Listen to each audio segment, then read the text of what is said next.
Hello everyone and welcome to today's Chrissy B Show. Now the Christmas season has come and gone, but have you overspent on presents for your nearest and dearest? Or have you gone out too much or maybe splurged on the Boxing Day sales, leaving a massive hole in your pocket?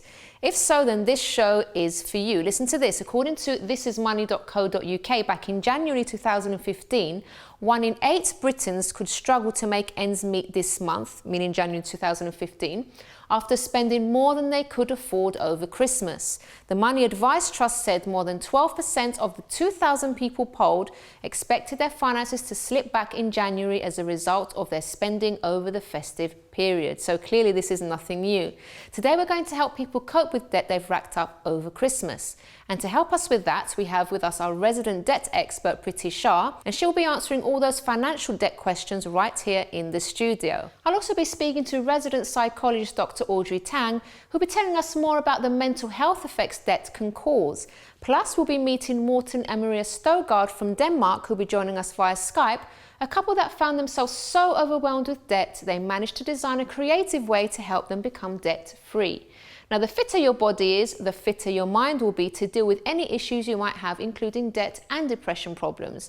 So we'll take a look at some exercise tips from our fitness expert, Jane Rafter. And later on, I'll be giving you my top tips on how to mentally deal with debt. But first, it's the news with a lovely Excel.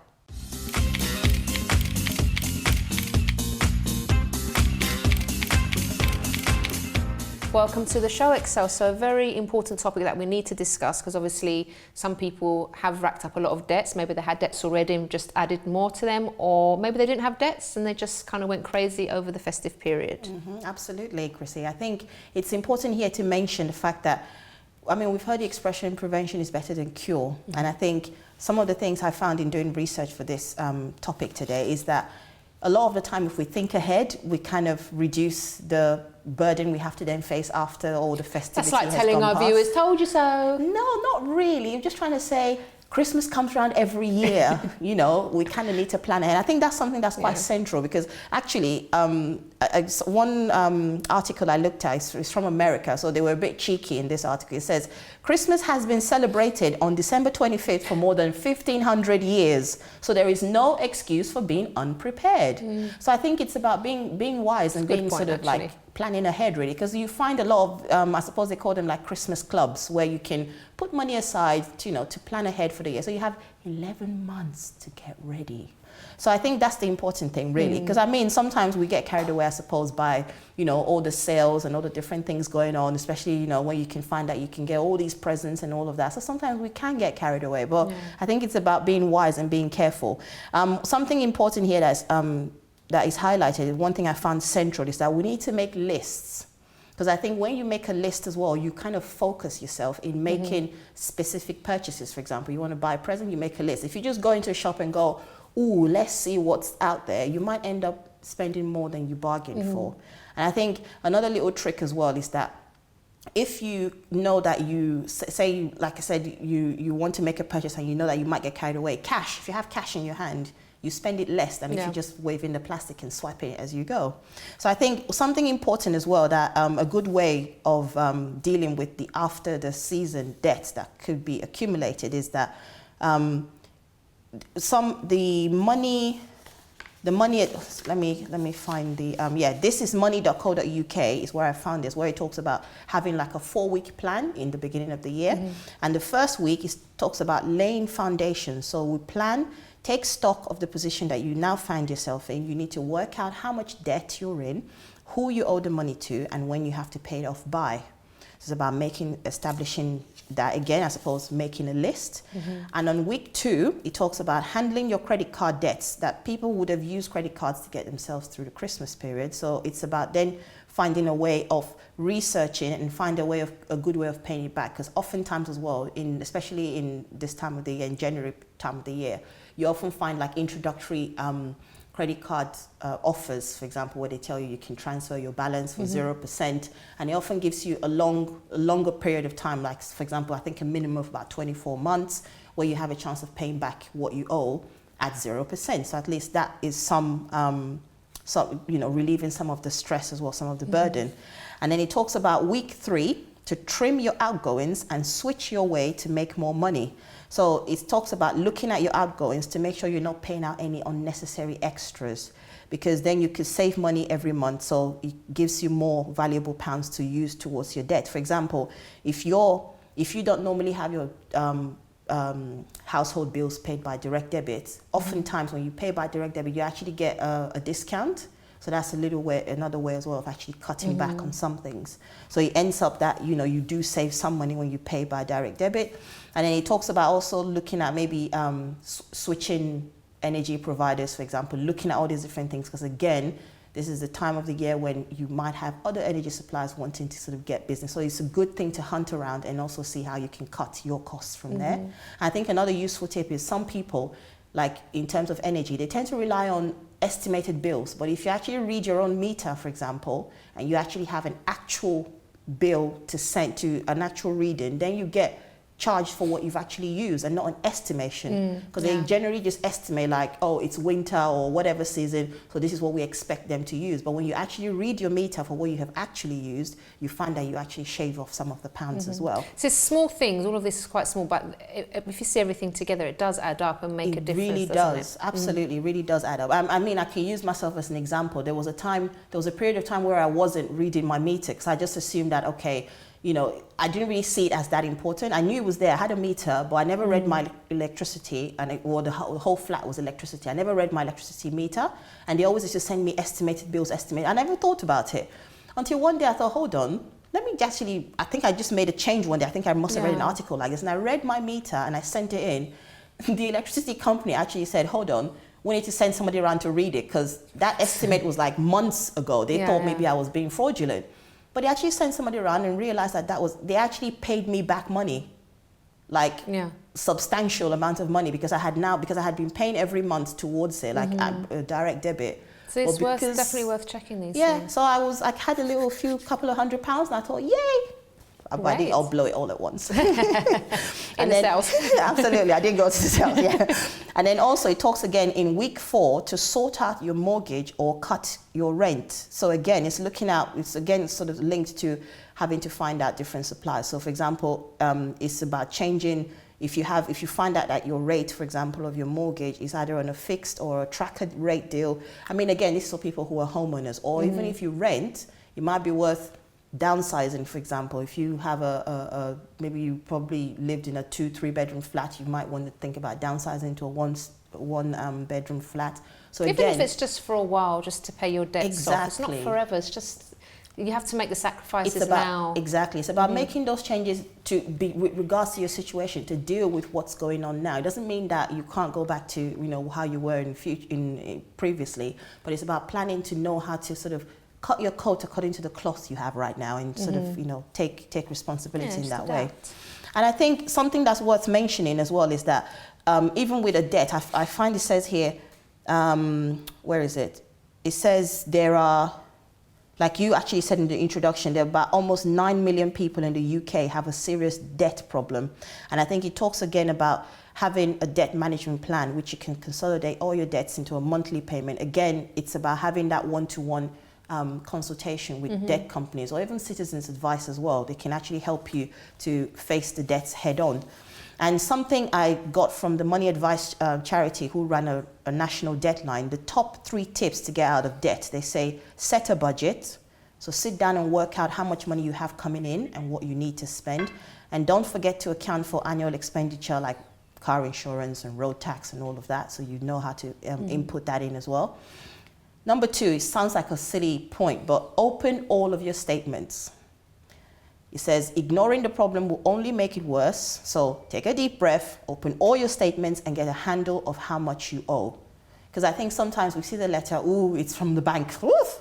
And avoiding it's not really going to, make it any easier. And then it says, when you write down a list of all your debts together with the outstanding balances, you're then able to, see what everything looks like. And the third top tip is seek free advice early. The earlier you seek free advice, the quicker and easier your problem will be to solve. And I think something interesting here, I found a true life story. This lady called a debt support helpline. In need for some advice, and then she actually ended up using her story to tell people about what she went through, and it's quite interesting. She says, As I pick up the last remnant of the party popper and place it in the already bursting bin liner, which has no hope of fitting into the already jammed wheelie bin, I ask myself one thing: what now? Yes, Christmas was great. The delight on the faces of my children when Santa had delivered exactly what they requested, at that moment, everything seemed perfect. The thoughts that often passed my mind were never recognized by my children. I firmly believe that it is the way it should be. However, as I look at that bin bag, I realize that very soon the credit card bill will arrive and I'll have to find a way to at least make the minimum payment. I'm sure I'm not alone when I tell you that this year had not been the best of years. I was made redundant, and although I felt I would not be unemployed for long and that I could protect the kids or that our lives did not need to change, I realized it is time to face the truth. Yeah. Something interesting, I mean, it's quite a text, but towards the end it says, it's bin day today, and I have had to sit a couple of bin bags next to the bin. I do hope the bin men take them. I have to clear all the rubbish because it is a new year. I have to start afresh. I have to take charge of my life. At least now I know what I have to do, and I will. I gave my kids their Christmas. Now I will sort out my mess.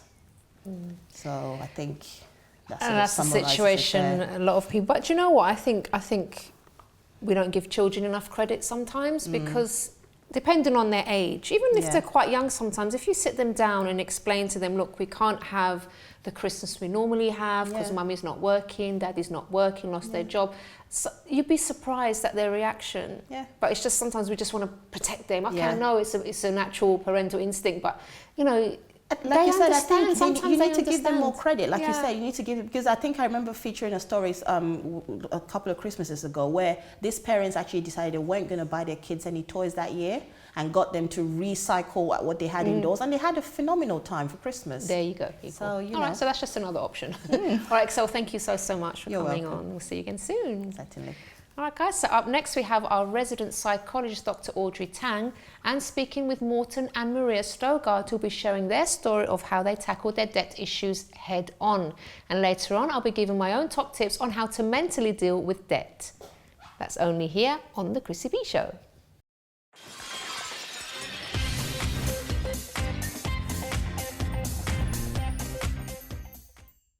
Hi, I'm Chrissy B, and my show is all about improving your mental health and being happy. Join me every Monday, Wednesday and Friday at 10 p.m. on my channel Sky 203.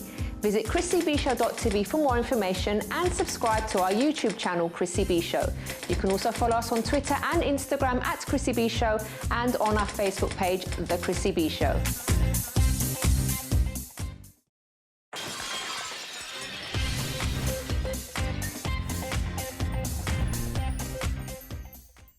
Welcome back to the Chrissy B Show, and if you've just joined us, today is about dealing with debt after Christmas. As we mentioned at the start of the show, maybe you've overspent on Christmas or possibly splurged and are now finding yourself knee-deep in debt. Well, our next guests are all too familiar with this scenario and are here to share their story with us via Skype. And we also have our resident psychologist here, Dr. Audrey Tang. Welcome, Audrey. Thank you. Who's going to be giving her comments about our story today. So let's welcome on Morten and Maria Storgaard. Hello. Hello. Hello. How are you both? Thanks so much for joining us. Well, welcome. So I see here, Maria, that you once told your lovely partner, I want to travel and would like to live in different countries. Yep. Right. Okay, so what happened after that? Did you get to do that? I've gotten to do it for the past 3 years. But before that, we were kind of tied up in a lot of debt, so we couldn't really do it. We weren't able to do it financially. Mm-hmm.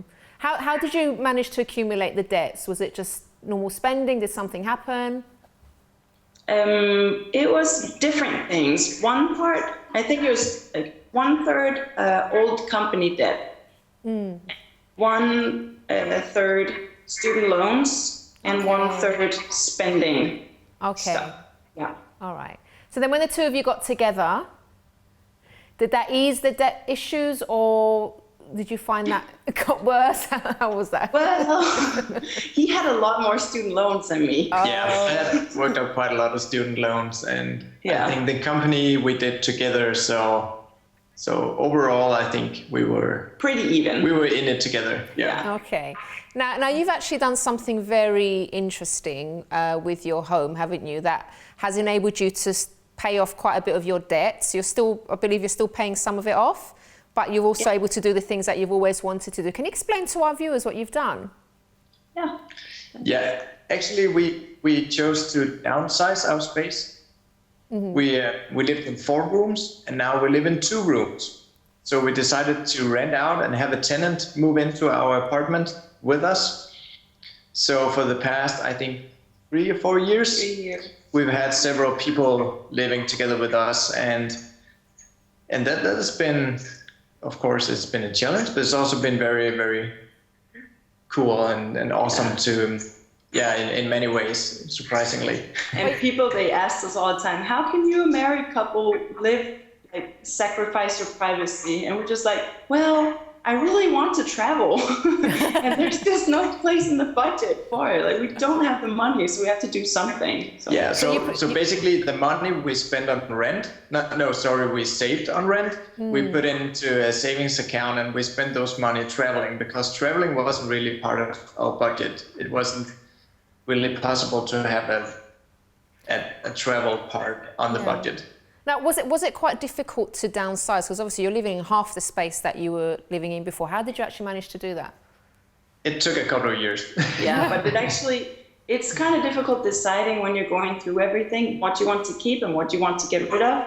But it's not, like you get tired doing it, but it's actually kind of fun too. I found myself that I kind of got a little addicted to it because we have this website in Denmark, and it's kind of like Craigslist. I don't know if you have anything like that in the UK, but like a private person, you can list all your stuff up there. And I just thought it was so much fun to see what people would actually pay money for. We sold the weirdest things, and then some things that we were absolutely sure that we would sell, we couldn't sell it, so then we ended up donating it. That's actually a very good tip for our viewers. Even if you think something's a bit weird to sell, try it anyway, because it probably will sell. Because everyone's selling the normal things, right? I saw like the ugliest ever porcelain dolls. Yeah, porcelain dolls. Oh. And it was some woman in a nursery home somewhere who collected porcelain dolls, and only with green dresses. Oh. And mine had green dresses. So you never know. Audrey, what do you think of everything that they're saying here? I love it. I think it's such a positive story. What they've done is clearly you've got your priorities, right? You want to travel, and therefore you've made the sacrifices and organised your lives in order to allow you to enjoy the benefits of travelling. It's a really positive way of looking at things. And what I really love about this you as a couple, is you're working as a team. Yeah. So often when it comes to debt, actually the teamwork disintegrates. So it's just so lovely to see a couple doing that together. That's wonderful. That is lovely. Yeah, actually, we've been married for 9 years now, and during the first 4 or 5 years, we did a company together. So that took up, of course, quite a lot of our time, and also a lot of our finances were caught up in that.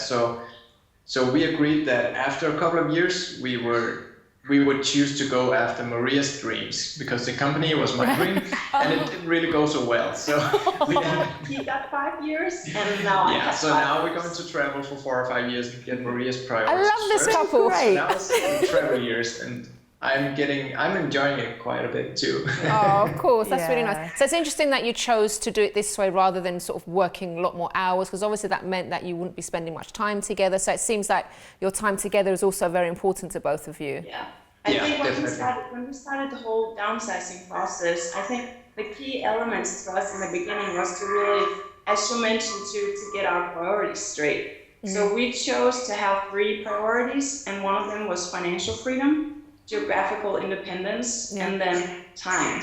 Because we were so sick and tired of never having time with each other or with our friends or family. I'm pretty sure we were not the best friends when we were working that many hours before, and we were completely stressed out, and we just really want to change things. And we're not Zen people who do yoga and all that kind of stuff. We still like to work, but we just want more balance, and we want to know what our priorities are. Yeah, definitely. So, Audrey, what do you think of that? I think that's brilliant. And it's really good advice for other people. So often, especially when trying to get out of debt, you may actually work even harder to try and compensate for the debt that you were in the first place. Yeah. And that can be so detrimental to a relationship. Mm-hmm. So it's just lovely that you've got your priorities in order, you're working together. There's no blame in there either. I know you're joking about how the company was his idea and it failed, but it's joking, it's good humoured, and that says that's so lovely, much. isn't it? Yeah, that's real teamwork.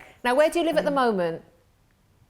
We live in Aarhus, in Denmark, in the same apartment. All right. And do you have other plans now to live anywhere else, or are you just traveling for the time being? I always wanted to live in New York. Ooh, lovely. Yeah, we travel around quite a bit. Maria calls it country dating, because we're not sure we're going to stay in Denmark.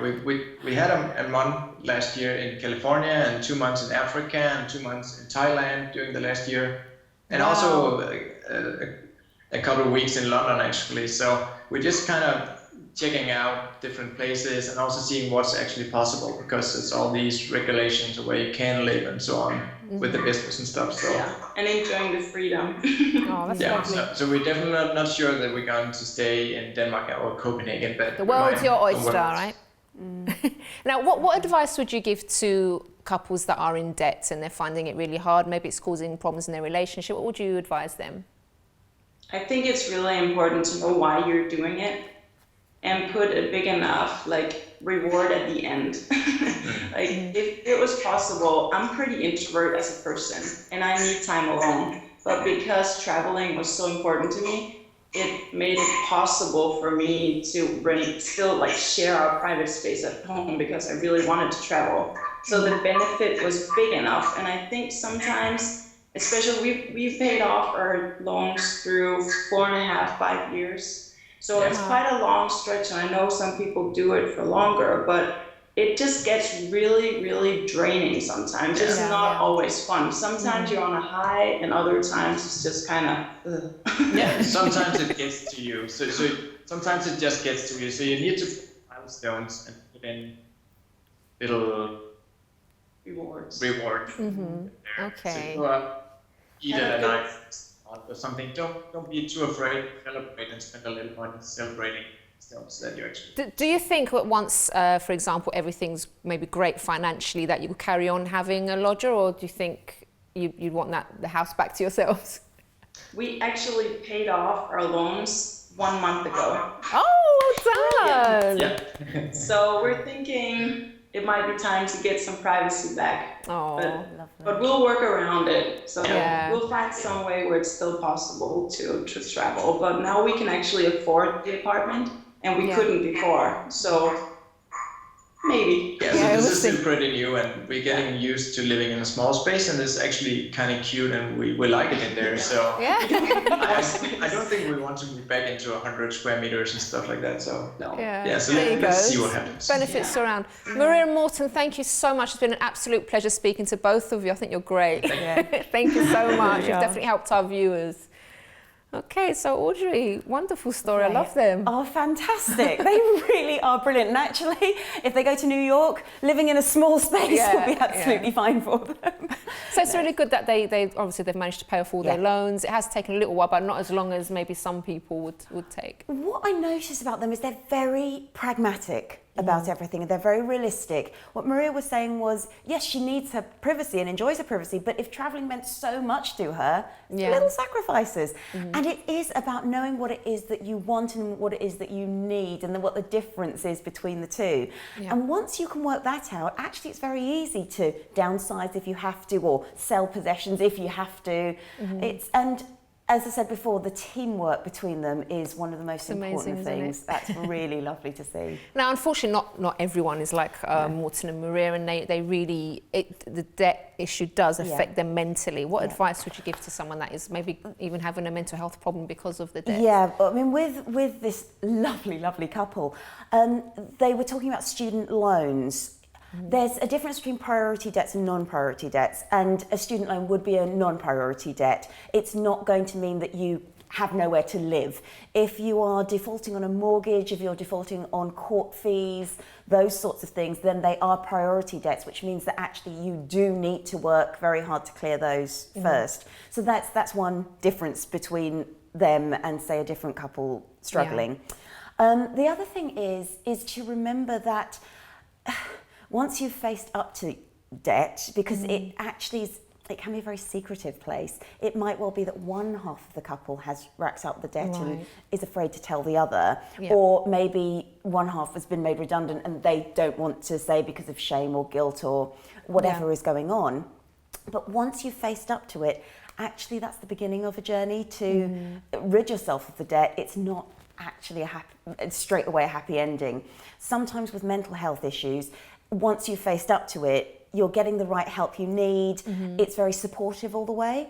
But once with debt, because you are then having to take on the responsibility of paying off that debt, as Maria said, it can be a struggle because there will be times where you just think, oh, I'm working so hard, I don't see an end to this. But you've just got to keep giving yourself little rewards when you've paid off some of your debt. And also remember that if your circumstances ever change, so maybe something happens for the negative and suddenly you can't pay as much as you'd agreed, or for the positive and suddenly you can pay more, let people know about it, let the creditors know so they can actually make those changes as well, and that will help. It's all about keeping things out in the open. Yes, it's true. It's good to talk, right? It is. As we always say on this yes. programme. Audrey, thank you so much, and we'll see you again very soon. Thank you. All right, guys, so if you had an experience with debt or have managed to solve your financial problems and want to share your story, get in touch via the site on chrissybshow.tv or tweet us at Chrissy B Show or comment on our Facebook page, The Chrissy B Show. Next up is debt expert Priti Shah. We'll be right back.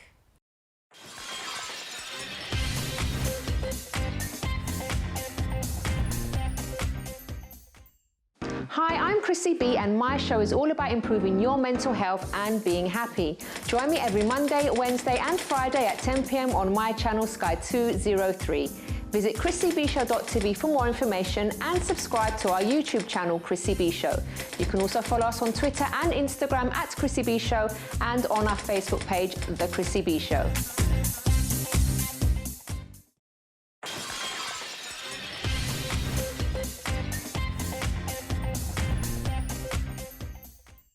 Welcome back, and today we're discussing the subject of how to deal with debt after Christmas.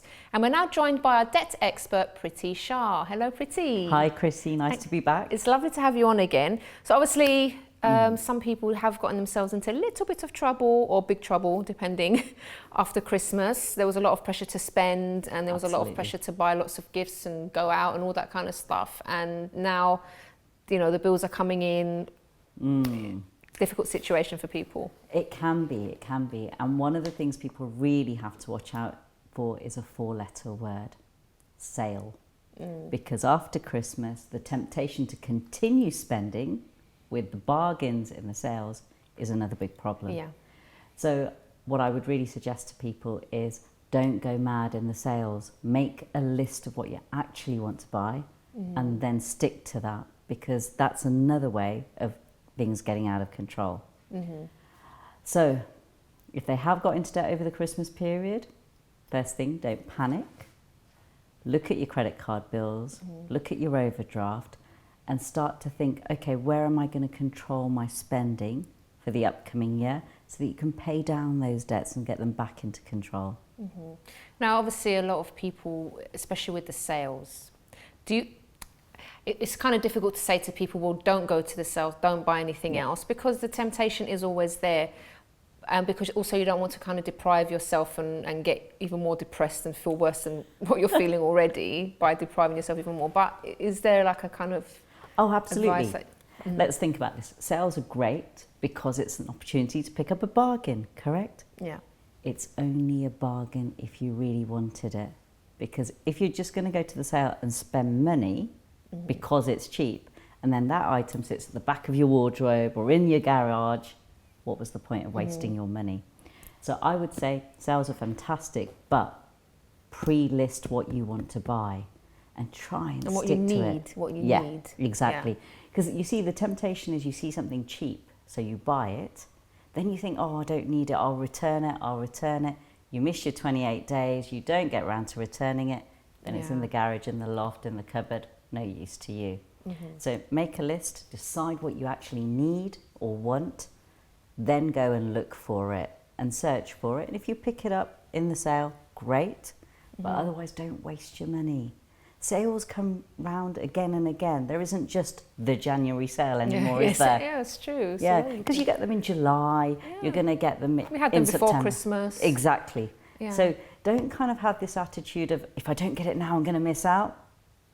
There's plenty of time. Just don't rush to part with your money too quickly. Okay. Now, in terms of people that really want to pay their debts off as soon as possible, can you give our viewers a few tips on practical things they can do or places they can go and get help? Okay, so first of all, you have to think about whether your debt is problem debt for you.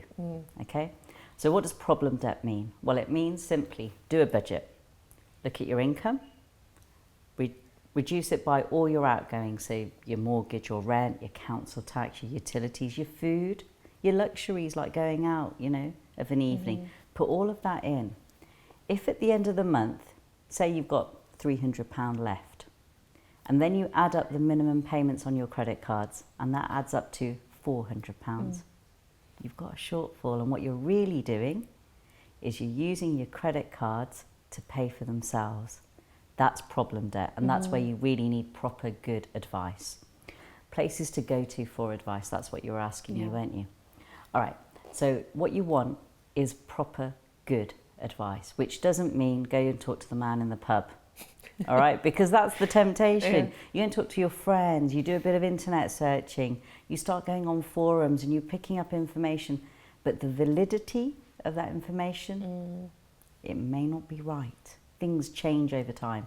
So go to an advice service. So Citizens Advice Bureau, they'll give you free advice. The Money Advice Service, the government's Money Advice Service, they will give you free advice. National Debt Helpline are very good, they'll give you free advice. Or you can talk to a company like ourselves, Lightside, we also give free advice. In that advice process though, you have to be very careful. It's very easy for someone to pick up a bit of information and hurl advice at you. May not be appropriate. In the advice we give, we offer a free consultation, and that consultation is 90 minutes. Now that so you really go delve into things. Yes, and we don't delve into why someone got into debt. We delve into what's that person's future aspirations, because depending on what they want to do in the future is how you might tackle the current debt, and also explain to them all their options, because there are lots of different ways of dealing with debt, and you've got to be smart about it. I was on your show earlier in the year and we talked about credit scores.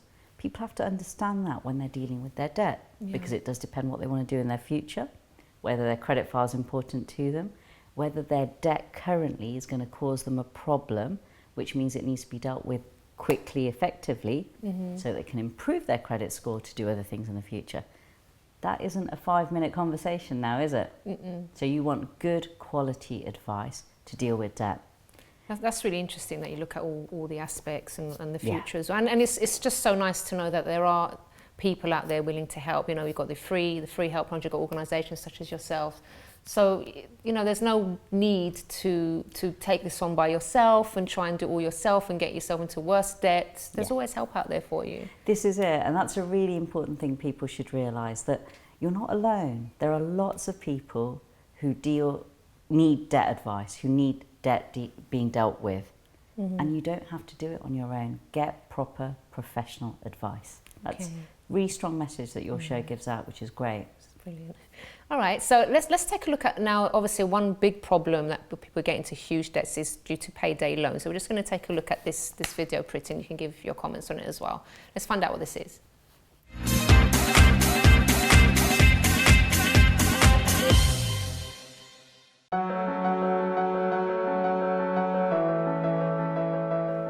Payday loans are short-term unsecured loans, usually designed to cover an expense until your next payday. Over the past few years, there's been an enormous increase in people using these types of loans to tide them over. As a result, we've seen a huge rise in the number of people coming to us for help with payday loan debt.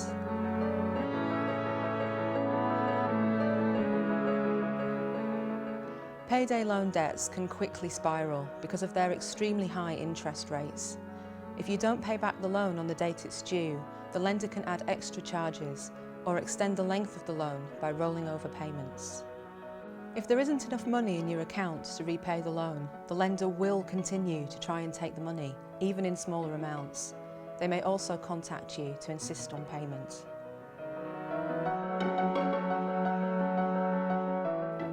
Before deciding to take out a payday loan, you need to ask yourself 3 questions. First, why do you need a payday loan? If the money will be used to cover priority debts, such as a mortgage or rent, or if it's going to be used to pay off other types of debt, such as a credit card bill, you need to think seriously about getting expert debt advice. Secondly, are there other sources of finance available to you? Before considering a payday loan, we recommend you look at other ways of finding the money you need. A credit union is a good place to start and will often be cheaper. And social funds, administered by local authorities, may be able to support you through a crisis, with practical help such as emergency loans or access to food banks. Lastly, can you afford to repay the payday loan? Don't just think about the amount you've borrowed, but also the fees and charges, and whether you'll be short of money again after paying it back.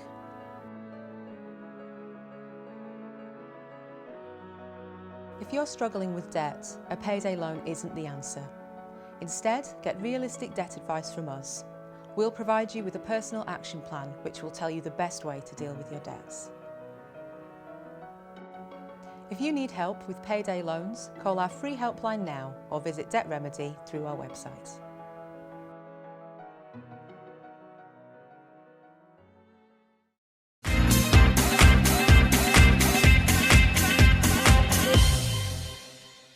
So Priti, payday loans sound like a nightmare. So I think that video by Step Change is really good, really informative to people. One of the things to bear in mind though, when you go for a payday loan, it's usually you should be thinking it should be for emergency. So as Step Change said, if you're using it for your regular outgoings, like your rent, council tax, or to pay other debt, that will be a persistent problem, which then the payday loan will be part of the problem. If it's for something like an emergency, for example, you need to change the car tyres because you need to get to work and yours are dangerous. That's a different situation. The biggest thing about payday loans is you've got to have a plan to repay the money. So if you're using a payday loan to pay other debts, you're not going to have that plan. That's where, as Step Change said, you need good, proper quality advice. So I actually think payday loans do serve a purpose because most people will only take a payday loan when they can't get finance from anywhere else. Right. Okay? And it's better to have a payday loan than to go to a loan shark. Right? Yes, that's another one, isn't it? Exactly. So far better to have a commercial opportunity to borrow money rather than backstreet alley and suddenly you can't pay that gentleman and before you know it, there's a knock on the door that frightens everyone in the house. But the key thing really is, if you're using debt to pay debt, if you're using payday loans to pay your regular committed expenses, like your mortgage or your rent or your council tax, you really need to be taking proper advice because there are other things you ought to be doing first. It could get you into big trouble otherwise, couldn't it? Yeah, what will happen is, just as Step Change said, you'll go into that downward spiral and that's just really worrying. So don't get yourself into that position. I definitely think payday loans do serve a purpose in the market, but they should really be used as lenders of I'm really last glad you resort. clarified that because I always saw them as a bad thing, like, you know, stay away from them. But it was interesting that you explained that for me. Thank you. Yeah, and I think the other thing with it is you see people talk about their interest rate a lot because it's huge. But the purpose is, if you're only borrowing £200 or £300 from them, for them to make any money, they have to charge you £50 for that, as an example. Now, if you work it out as an annual interest rate, that will be huge. But the whole point is, It's supposed to be a short time. exactly, not an annual thing at all. So the comparisons that people are making about their interest rates, I think, is a little bit unfair to their industry. Okay. But it is up to the consumer to be responsible about how they're borrowing the money, and the fact that they exist is helpful. definitely. And we've got about 50 seconds, Priti, to talk quickly about relatives, whether you should actually tell your relatives that you're going through financial problems and debts. What would you say? I think it will probably depend on the individual, but chances are you're going to be very anxious. Perhaps you get irritated easily when you're in financial distress. Your stress levels are high, and people won't understand why unless you explain it to them. So it's probably a good thing to be able to explain to someone in a bit of money problems. I am looking for advice and help about it, but right now that's affecting my mood, my demeanor, etc. And you know, as soon as these problems are resolved, I will be back to normal. But it'll help people understand. Yeah, it will, definitely. Priti, thank you so much for your advice. Thank you. Pleasure to be on the show again. Lovely. All right, guys, so up next after this quick break, I'll be giving you my top tips on how to mentally deal with debt. See you in just a second.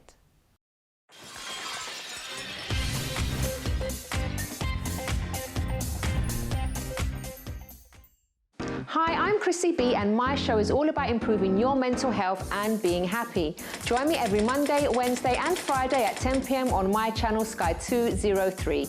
Visit chrissybshow.tv for more information and subscribe to our YouTube channel, Chrissy B Show. You can also follow us on Twitter and Instagram at Chrissy B Show and on our Facebook page, The Chrissy B Show.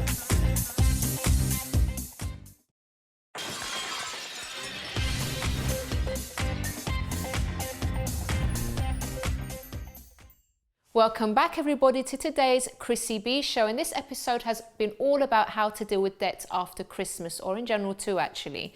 So my tips are now on how to mentally deal with debt. So my first point is to focus on the future. Now, so don't beat yourself up about having gotten into debt in the first place. It's very tempting to do that, and it's not going to serve any purpose but make you feel even worse than you already do. So you know you're in debt, you know the situation that you are in now. If it did happen to be your fault because you overspent, you didn't control yourself, then you've learned from your mistake, haven't you? So it's not a good thing to attack yourself, basically. So looking at the past isn't going to help you. So do stay positive and focus now on what to do.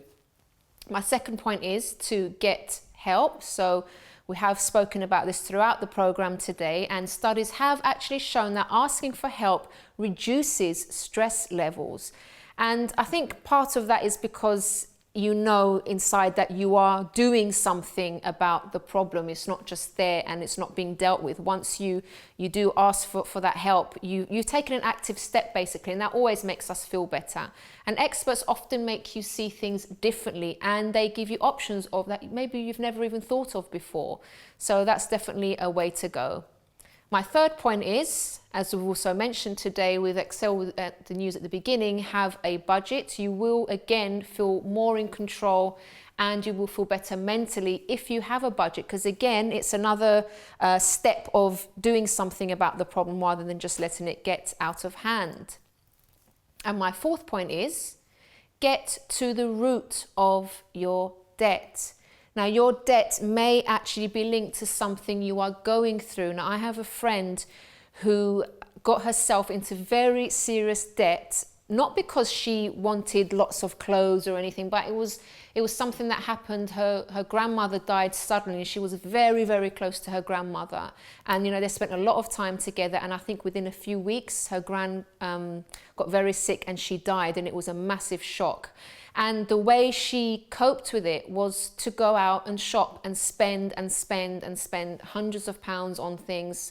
I don't know how much, I can't remember how much she accumulated in the end.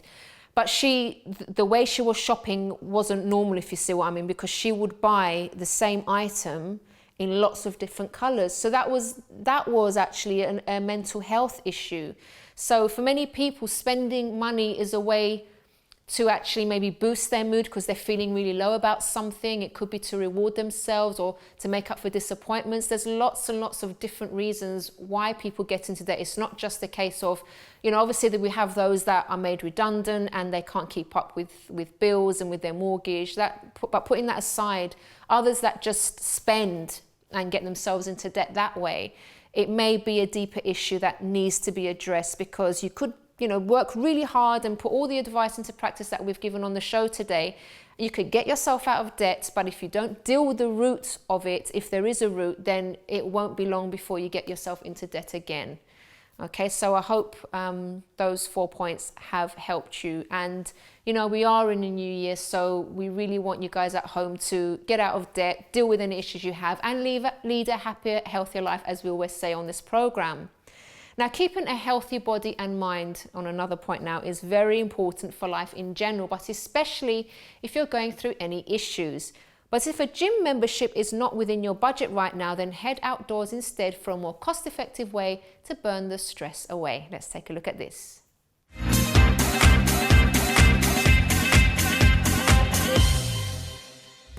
Hi everyone, it's Jane here. Welcome to your fitness tips. As you can see, I'm out in the park. I've just done my workout. I've done my run, I've done my upper body, my squats, my lunges, and I'm going to take you through my stretch sequence, which is great, just to ease out the muscles and help prevent aching the next day. Okay, so if you want to start stretching the hamstrings and the inner thighs, you take your legs wide, and for some people, just to sit up like this gives you enough stretch. If you're a bit more flexible, you can bend forwards and ease your body down. And it's good to hold your stretches for at least 30 seconds, if not longer. If you've got the luxury of a bit of time at the end of your workout, it's really worth investing in some stretches, because it improves your flexibility overall and helps to prevent muscular soreness the next day. Okay, so when you stretch, make sure that you don't bounce. People used to do a lot of bouncy stretches in the old days, but actually now that it's been shown that that can cause injury. So you find your point of stretch and you hold it. And what you'll find over 30 seconds is that your muscles release a bit and you can go a little bit deeper. And you want to be taking nice deep breaths. Don't go into a stretch and stop breathing. You want to keep breathing, so keep your breathing relaxed and flowing. Draw your shoulders away from your ears and increase it as you go. So this one I'm doing right now, as you can see, is inner thighs and hamstrings. I'm going to bring the legs in, flex your feet. Now that might give you enough stretch. If you can reach your toes, grab your toes and pull them harder in towards you, and at the same time push your heels forward. This is especially important if you have been power walking or running, because you do use those calf muscles a lot, and when you're not used to it, those muscles can tighten up and ache, so this will alleviate that. So nice calf stretch, and again hold it for about the same amount of time. If you want to stretch out the front of your thighs, you can roll onto your side and relax your head, bend your top leg, and then push your hip forward and pull your heel into your bum until you feel a stretch here.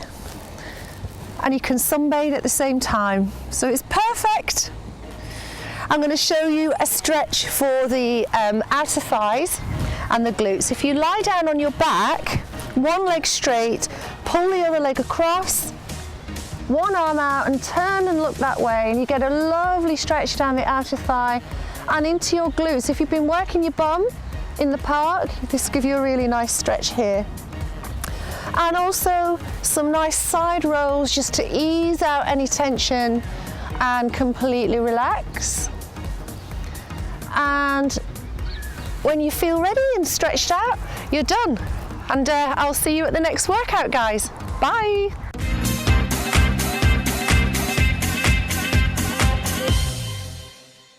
Well, sadly, that's all we have time for on today's program. But if you would like to share any of your experience on this program, or maybe you have a topic that you would like to see covered here on the Chrissy B Show, do get in touch with us via the website, chrissybshow.tv. You can also tweet us at Chrissy B Show and also comment on our Facebook page, The Chrissy B Show.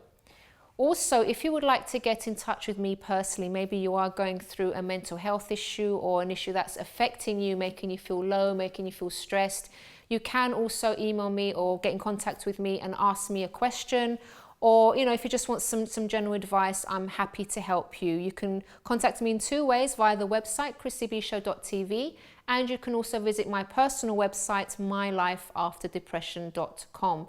On that website, you can read my story of how I overcame depression and panic attacks and phobias and OCD and all sorts of things that I used to go through. And also I post regularly different things, different articles to help you guys at home. Well, that is all we have time for today. And until next time, bye for now. Plus, we'll take a look at a very, oh, wow, it was going so well. Last bit. It's just the intro bit, you don't need to be here for this bit. Welcome to the show, Excel. So very difficult topic to talk about. Oh, shut up, I'm stuck here. It's not difficult, sorry. Welcome back everyone to this.